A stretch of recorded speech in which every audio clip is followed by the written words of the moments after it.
Please channel को लाजमी support किया कीजिए। आसमान पर चाँद अपने पूरी आबोताब से चमक रहा था और सितारे झिलमिला रहे थे। हवा में हल्की खनकी थी और दूर तक फैला हुआ सन्नाटा रात की खामोशी को मज़ीद गहरा बना रहा था। एक छोटी सी रोशनी उनके कमरे की खिड़की से बाहर आ रही थी। वो अपने कमरे में इधर उधर टहल रही थी, जबकि फारस बेड पर बैठा मोबाइल पर कुछ पढ़ रहा था। अल्लाह जी, किस मुसीबत में पड़ गई हूँ मैं। उर्मत का दिल अजीब से बेचैनी से भरा हुआ था। हो गई गलती, अब क्या फांसी चढ़ जाऊँ? और नाराज़ भी क्यों हैं जी?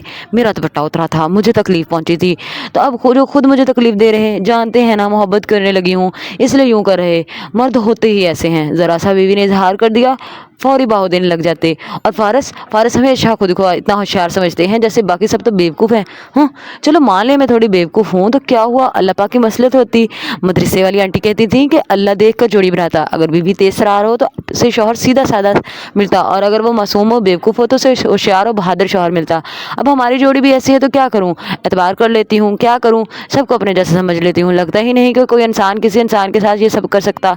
नहीं हुर्मत, तुम्हारा मुंह तोड़ने वाला जो तुम मुंह उठाकर सब पे एतबार कर लेती, लेकिन ऐसे तो नहीं करना चाहिए ना, बचा तो लिया ना। खैर आज तो मैं भी इन्हें सबक क्या करूँगी।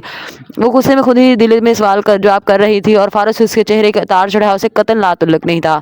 आपको कोई फ़र्क नहीं पड़ता है ना, हमेशा अपनी बात को सही समझते हैं। वो उसके सर पर आती बाजू कमर पर टिकाए लड़ाका औरतों की तरह बोली। फारस ने नज़र उठाई और कट लगा आईब्रो उठाकर उसके सीन को मुलाहिज़ा किया। क्या हुआ, कोई नई तहकीक करके आई हो? कमाल का तंज़िया अंदाज था।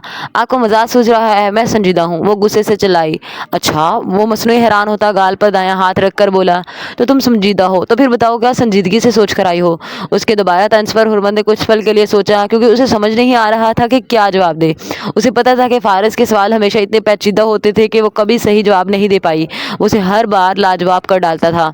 आप हमेशा ऐसा करते हैं, बिला वजह अपनी बातों से मुझे कन्फ्यूज़ कर देते हैं। वो मुंह बना गई। कन्फ्यूज़ तो तुम हमेशा पहले ही होती हो, मैं तो सिर्फ तुम्हारी मदद करता हूँ।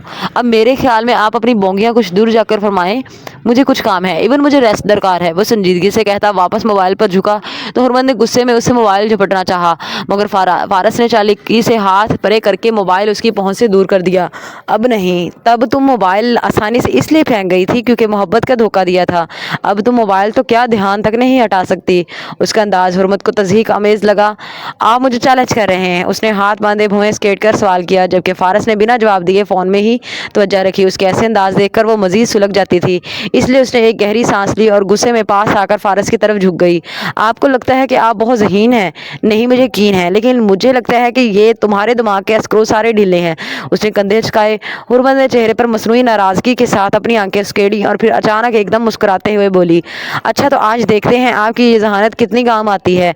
हुरमत ने दिल ही दिल में एक मनसूबा बनाया और आहिस्ता से फारस के करीब बेड पर बैठ गई, साथ अपनी मासूम सी सूरत बनाते हुए फारस को देखने लगी। आई लव यू, उसने उसके कंधे पर उंगली से लकीर खींचते मोहब्बत से कहा। कल अखबार में यही आया था। वो तंज करता मोबाइल साइड टेबल पर रखकर आहिस्ता से लेट गया और हुरमत मुंह बसोर गई। वो चूहा तो कह रहा था कि ठरकी शौहरों को मनाना बहुत आसान, लेकिन आप तो मान ही नहीं रहे। उसने मासूमियत से उसको आगाह किया। तुमने कौन सा सनी लियोन को पीछे छोड़ दिया है? अब इतने लो स्टैंडर्ड का ठरकी भी नहीं हूँ कि तुम्हारा पास बैठना वाईफाई सिग्नल दे दे। वो दिल ही दिल में हंसता बज़ाहिर गुस्से से बोला और चेहरे पर रे कर लिया। हुरमत उसके पीछे लेटती उसकी कमर के गिर्द बाजू लपेट गई। हाँ तो क्या तमाम टर्की शौहरों को मनाने के लिए बीवियां सनी लियोन बनती हैं? वो उसकी टांगों पर टांग रखकर पूरी तरह उस पर गिरफ्त बना गई थी और फारस दर्द के बावजूद उसकी कुर्बत में सुकून महसूस करने लगा। बेशक वो ठीक कह रही थी, उसकी कुर्बत उसके इरादे नाकाम बना रही थी। एक मिनट पहले ये बताओ तुम्हें सनी लियोन का कैसे पता? वो आईब्रो उठाकर गर्दन मोड़ता उसे सवाल कर गया और हुरमत मुंह खोले गड़बड़ा गई। अब इतनी भी मासूम नहीं हूँ। मैं कॉलेज में लड़कियां इमरान हाशमी और सनी लियोन का जिक्र करती थी तो मैं थोड़ा बहुत उनके बारे में जानती हूँ, उसने वजाहत की। अच्छा तो उनकी वीडियोस भी देखी होंगी? वो तंग करने लगा। छी अस्तगफिरुल्लाह नाउज़ुबिल्लाह, मुझे तो इस रोमांस का नाम सुनकर ही उल्टी आती। मैं सिर्फ नाम सुना था उनका, वो मतली वाला अंदाज बनाए बोली और फारस मुश्किल कहकर रोकने लगा। रोमांस से उल्टी आती है क्या? बस करो यार, इतनी मासूम ना बनो। वो जानबूझकर बोला। सच्ची में सच कह रही, मुझे रोमांटिक कंटेंट बिल्कुल नहीं पसंद, वाकई मतली की नाती। वो मुंह पकड़ कर बोली। अच्छा चलो करके देखते हैं, आई थिंक तुम झूठ बोल रही। उसकी तरफ मुंह करने लगा। हाँ हाँ मैं साबित करने को तैयार हूँ कि मुझे ये सब नहीं पसंद। और वो जो एक रो में बोल रही थी गौर करती रुकी और फारस की चमकती शरारती निगाहों में देखकर सब समझ गई उसके लिए इसे बेवकूफ़ बनाना मुश्किल नहीं था। شرم کریں کچھ، کیسی کیسی گندی باتیں کرنے لگے ہیں میرے ساتھ، اللہ توبہ اللہ معاف۔ وہ کانوں کو ہاتھ لگا گئی جبکہ فارس مسکراہٹ روکتا پھر چہرہ پلٹ گیا۔ ویسے اپنے بارے میں کیا خیال ہے؟ مجھے تو بڑا کہا جا رہا، خود سنی لیون کے فین لگ رہے ہیں۔ وہ بھی طنز کر گئی لیکن آگے فارس ہمدانی تھا۔ ہاں تو کیا مست فگر ہے اس کا، اور مجھے تمہاری طرح رومانس سے الٹی نہیں آتی، اس لیے میں بلا جھجک ہر پورن ایکٹر کو جانتا ہوں۔ اس کے بے شرمی سے کیے گئے اعتراف سے حرمت کے کان کی لوئیں تک سرخ پڑ گئیں۔ استغفر اللہ استغفر اللہ استغفر اللہ۔ فارس کچھ شرم ہوتی ہے، آپ سچ میں بہت بے شرم و بے حیا ہیں، اور گندے بھی۔ وہ اس کے بازو پر مکہ مار گئی اور فارس درد سے تڑپ اٹھا۔ وہ تکلیف سے لبوں آنکھیں بھینچے بازو پکڑ گیا۔ سوری سوری فارس، پتہ نہیں چلا۔ وہ پریشان ہوتی اس کا کندھا دھیمے سے مسلنے لگی۔ اسٹے اوے ایملی، اس نے سنجیدگی سے اسے دیکھا۔ جی نہیں، میں آج پوری رات آپ کے کندھے سے لگ کر سوں گی۔ وہ ضدی ہوئی۔ ٹھیک ہے تو تم کیا چاہتی ہو؟ وہ پھر چہرہ موڑ کر اس کے بالوں میں ہاتھ ڈالتا اس کا چہرہ اپنے نہایت قریب کر گیا۔ وہ ہم مان گئے۔ وہ اس کی آنکھوں میں پھر سے محبتوں کا جہان دیکھ کر پوچھنے لگی، اتنا سا ٹریلر دیکھ کر تو نہیں کوئی نہیں ماننا، اس لیے پرے ہو جاؤ۔ اس نے کندھا پرے کرتے پھر چہرہ موڑ لیا اور حرمت منہ بنا کر اس پر چڑھتی اپنی ٹانگیں مزید اس پر لے آئی، اور اس کا یہ انداز فارس کو گھائل کرتا جا رہا تھا۔ اسے خود پر ضبط کرنا مشکل لگ رہا تھا۔ اتنی حسین بیوی کو کون کہتا کہ پرے ہو جاؤ؟ وہ اس کے کان کے پاس چہرہ لا کر بولی، دیکھو تنگ مت کرو، کیونکہ اگر میں تنگ کیا نا تمہیں تو۔ وہ کچھ واہیات بولتے بولتے رک گیا۔ تو پھر حرمت نے شرماتے ہوئے کہا، تو پھر سے آگے جو میں بولوں گا نا تو تم پھر کبھی اس کمرے میں میرے سامنے نہیں آؤ گی، اس لیے پرے ہو کر سو جاؤ۔ وہ تھوڑا آگے ہوا لیکن حرمت اس کے ساتھ جڑی آگے ہوئی۔ آپ زیادہ شوخے بن گئے ہیں فارس، اس نے معصومیت سے کہا، یہ جانے بنا کہ وہ دل ہی دل میں اس کی بات سے اتفاق کر رہا تھا۔ وہ واقعی میں سے زیادہ تنگ کر رہا تھا، ورنہ وہ اپنی املی سے کبھی ناراض رہ ہی نہیں سکتا تھا۔ اب بھی اس کی شرارتوں کو انجوائے کرتا جا رہا تھا، لیکن وہ جانتا تھا کہ اس میڈم کا دماغ ٹھکانے پر لگانے کے لیے یہ بہت اہم تھا۔ اچھا کیسے مانیں گے؟ اتنا ہی بتا دیں، میں آپ کی ہر شرط ماننے کو تیار ہوں۔ وہ لاڈ سے بولی، جب تک یہ زخم نہیں ٹھیک ہو جاتے اور جب تک میں وہ سب کرنے والوں کی دنیا نہیں اجاڑ دیتا، میں کسی قیمت پر تمہیں معاف کرنے والا نہیں۔ آئی سویئر، میں ان سب کے خاندان کا نام و نشان مٹا دوں گا۔ ان کی ماؤں بہنوں کو گھر سے نکال کر چوک میں دوپٹہ نہ اتارا تو پھر۔ فارس، حرمت بے یقین سے اٹھ بیٹھی، آپ کسی کے گناہ کی سزا کسی کو کیسے دے سکتے؟ شیم آن یو فارس، ان کی ماؤں بہنوں کا کیا قصور؟ آپ ایسا نہیں کریں گے۔ وہ غصہ ہوئی، کیوں؟ میں تو شیطان ہوں نا، تو مجھے بدلنا چاہتی تھی نا، تو تمہیں اب پتہ چلے گا کہ اصل شیطان ہوتا کیا ہے۔ وہ دو بدو تلخ انداز میں بولتا سیدھا ہو کر لیٹ گیا۔ فارس، آئی ہیٹ یو، میں بتا رہی، آپ بے قصور کسی کے ساتھ زیادتی نہیں کریں گے۔ وہ انگلی اٹھا کر وارن کرنے لگی، تم کون ہوتی ہو روکنے والی؟ آپ کی بیوی، وہ چلائی۔ کہاں کی بیوی؟ کیسی بیوی؟ تم نے کبھی بیوی بن کر دکھایا؟ ہر بار بے اعتبار کر دیتی، ہر بار گناہگار سمجھ کر بدلنے کی کوشش، ہر بار نفرت بھرے لہجے، اور تم جیسی نہام نہاد بیوی ابھی تک مجھے میرے حق سے محروم رکھے ہوئے ہو۔ وہ بھی تانا دے گیا اور حرمت منہ پھلائے لاجواب سی ہو گئی، آپ سچ میں بہت گندے۔ Yes of course I am gold medalist in sin, so. وہ قبول کرتا آئی برو اٹھائے بولا، جبکہ حرمت سمجھ گئی تھی کہ وہ نہیں بدلنے والا، اور اتنی جلدی تو بالکل نہیں۔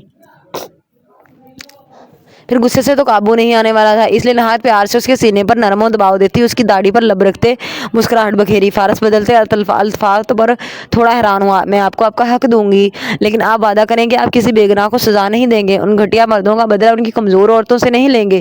مجھے پہلے والا فارسی قبول ہے جو ناحق کسی کو چوٹ نہیں دیتا تھا۔ اس کے چہرے و گردن کے ہر نقش پر محبت کی مہر ثبت کرتی اس کو قابو کرنے کی کوشش کرنے لگی، اور فارس اپنا دل اس کی ہتھیلی پر پھسلتا ہوا محسوس کرنے لگا۔ آپ پہلے والے فارسی ٹھیک ہے، اس لیے پلیز فارس میری بات مان لیں، ورنہ میں سمجھوں گی کہ آپ کو مجھ سے محبت نہیں رہی، اور میرا آپ کی زندگی میں رہنے کا کوئی فائدہ نہیں۔ اگر تم اپنے حسین ہونٹوں کو مجھ سے بچانا چاہتی ہو تو چپ چاپ اپنی زبان بند کر کے پرے ہو جاؤ۔ اس نے آنکھ سے اشارہ کیا، پہلے وعدہ کریں آپ ان کو کچھ نہیں کہیں گے، صرف قصوروار کو سزا دیں گے۔ وہ ضدی ہوئی، اوکے۔ اس کا یک لفظی جواب حرمت کو بے حد خوش کرنے لگا۔ وہ خوشی سے بھرپور پرجوش سی اس کا چہرہ پکڑ کر چٹ چوم گئی۔ Thank you my dear husband, مجھے پتا تھا آپ میری بات ٹال ہی نہیں سکتے تھے۔ وہ ہنسی، زیادہ خوش فہم نہ بنو، اوکے، اور سونے تو مجھے درد ہو رہا ہے۔ وہ مصنوعی سنجیدہ ہوا تو وہ سر ہلا کر شرافت سے پیچھے ہو گئی۔ ویسے اس چوہے نے ٹھیک ہی کہا تھا فارس، واقعی ٹھرکی ہیں، منٹ میں منا لیا، لیکن وہ ابھی بھی ناراض ہیں۔ چلو کوئی نہیں، آہستہ آہستہ مان جائیں گے۔ وہ مسکرا کر اسے آنکھیں بند کیے دیکھتی بولی، اور رات کی خاموشی میں اس کے دل کی آواز گونجنے لگی، جیسے ستارے بھی اس کی خوشیوں میں شریک ہوں۔ فارم ہاؤس کی لائبریری کا ماحول سنجیدہ تھا، دیواروں پر گمتی کتابیں ترتیب سے رکھی تھیں، اور کمرے کے درمیان میں ایک بڑی میز پر لیپ ٹاپ، فائلیں اور کچھ پرانے کاغذات بکھرے پڑے تھے، اور میز کے گرد فارس رافع عدن اور رامش کے ساتھ بیٹھا تھا۔ چاروں کے چہروں پر سنجیدگی اور سوچ کی گہری لکیریں صاف دکھائی دے رہی تھیں، جبکہ فارس کی آنکھوں میں ایک خطرناک چمک بھی تھی۔ وہ سب ڈویلیو کو سزا دینے کا منصوبہ بنا رہے تھے۔ سر رافع نے گہری سانس لے کر کہا، डिविलियर को उसकी हर हरकत का हिसाब देना होगा। वो समझता है कि उसका पैसा और ताकत उसे हमेशा महफूज रखेंगे, लेकिन इस बार वो गलत साबित होगा। वो जो हमेशा हर मामले में फारिस के साथ लैपटॉप पे खोले लक्ष्य की तरफ झुका हुआ था, उसने डिविलियर की तमाम जायदादों, उसके कारोबार और उसके खास लोगों की तफसील जमा कर रखी थी। एनी हाउ सर, उसने अपने आप को बहुत महफूज बना रखा है। हमें नहायत होशियारी से काम लेना होगा और फिर उसके शहर में जाकर उस पर हमला करना काफ़ी मुश्किल। रमेश ने गुफ्तगू में हिस्सा लिया। न्यूयॉर्क मेरा भी शहर है, don't worry, I have American nationality. Faris ने कंधे छुपाते दुखती कमर पर हाथ रखते टांगे सीधी करके टेक लगाई। उसके जिस्म में मुसलसल दर्द था और कमर का दर्द सबसे बढ़कर था, जिसकी वजह से उसे लंगड़ा कर ही चला जाता था। तो फिर क्या प्लान है सर, हमें क्या करना होगा? राफे ने पूछा। तो फारिस ने स्क्रीन पर नक्शे को गौर से देखा, फिर उनकी तरफ मुड़ा। उसका बिजनेस या घर दोनों जगह फार और समदानी हमला नहीं करने वाला, मुझे सिर्फ डिविलियर चाहिए। उसने होंठ पर बने जख्म पर नरमी से हाथ रख देते हुए कहा, सर आप जानते हैं डिविलियर की ताकत का सबसे बड़ा हिस्सा उसका खानदानी गुरूर और बिजनेस है। अगर हम उसको तोड़े तो ज्यादा बेटर। अदन ने मुस्कुराते हुए मशवरा दिया, लेकिन फारिस नफी में सरहल आ गया। तुम्हारी बेवकूफ भाभी ने कहा है कि किसी बेगुनाह को बीच में नहीं लाना। अब क्या करूं मैं? ठहरा उसका उल्लू का पट्टा आशिक। वो तंजिया हंसा तो वो सब मुस्कुराकर एक दूसरे को देखने लगे। और वो जो हमारी मासूम भाभी को बीच में लाया, अदन ने मुंह गाड़ा, उस पर डिलीवरी का पूरा पूरा हिसाब होगा, डोंट वरी। और तुम्हारी भाभी अपने शौहर की ट्यूनिंग करवाना चाहती थी, इसलिए बेफिक्र हो। उसने एक लम्हे को सबकी तरफ देखा और फिर एक ही बात अपनी ही बात पर मुस्कुरा दिया। चलो ये भी अच्छा हुआ। अदन ने सरल आया, सबकी घुरी पर फौरी मुंह पर हाथ रखा के क्या बोल दिया। और फारिस ने मेज पर झुककर डिविलियर के तमाम राब्तों और नेटवर्क का जायजा लिया। फिर एक ख्याल उसके जहन में आया, उसकी आंखों में चमक सी आ गई। राफे, तुम्हें याद है अमेरिका में वो हॉलोवीन त्यौहार आ रहा है जिसमें बहुत से हाई फाई लोग भी आएंगे, and I am sure de Villiers भी आएगा। वो निचले लब पर ज़बान फेरने लगा। सभी हमदर्द गोद से आगे आए। यस सर, वो इवेंट पर जरूर आएगा, राफे ने सर हिलाते कहा। हमें इसी हॉलोवीन इवेंट में शिरकत करनी होगी, उसने हतमी अंदाज में कहते पीछे टेक लगाई। सर क्या आप वाकई ये सोच रहे हैं कि हम डिविलियर को इस इवेंट में मार सकते हैं? ये बहुत खतरनाक है, राफे हैरत ज़्यादा होकर बोला। तुम जल्द वहाँ घुसने का प्लान बनाओ, हमें रिस्क लेना होगा। फारिस ने अपनी घनी मूंछों को मरोड़ते हुए कहा। मैं अभी से मालूमात जमा करना शुरू करता हूँ। वहाँ के तमाम लोग, सिक्योरिटी, यहाँ तक कि उसके किचन स्टाफ तक की मालूमात हासिल करनी होंगी। हम किसी भी चीज़ को नज़रअंदाज नहीं कर सकते। राफे ने लैपटॉप बाहर साइट्स को खोल निकालते हुए कहा, तुम्हें एक काम कहा था। फारिस ने अब की बात ध्यान से नामश की तरफ लगाया, जो काफ़ी देर से खामोश बैठा था। जी, उस दिन मार्केट में आपकी वाइफ को जो डार्क वेब का शख्स मिला था, उसका पता लगा लिया है। वाकई में डार्क वेब के उन लोगों ने आपके बारे में बहुत से ग्रोहों को बता दिया है और वो सब आपके पीछे हैं और शायद अब उनसे मुश्किल छुटकारा हो। रामश का लहजा शर्मिंदा सा था। फारिस ने पुरसोच अंदाज में सर हिलाया। आई एम सॉरी सर, मैं बहुत शर्मिंदा हूँ। हमारी वजह से अब आपको ओह ये डायलॉग रहने दो। और मैं अपनी वजह से बड़े दुश्मन बनाए हुए, कुछ तुम लोगों की वजह से बन गए हैं, तो doesn't matter. You know, Faris Hamdani जब तक जिंदा है उसके दुश्मन हमेशा रहेंगे। डिविलियर, जैदी या ब्लैक शैडो कोई एक नहीं थे, बड़े दुश्मन देखे और देखूंगा, इसलिए तुम टेंशन फ्री रहो। वो आहिस्ता से उड़ने लगा। अदन फौरी उसकी मदद करते उसे उठाने लगा। फारिस का मंसूबा तैयार था और वो जानता था कि डिविलियर के दिन गिने जा चुके थे। Please like, comment and subscribe लाजमी क्या कीजिए और चैनल को लाजमी सपोर्ट करें, शेयर लाजमी कीजिएगा, क्योंकि बहुत मुश्किल से वीडियो बनाती हूँ, इसलिए प्लीज़ प्लीज़ प्लीज़ चैनल को सपोर्ट करें।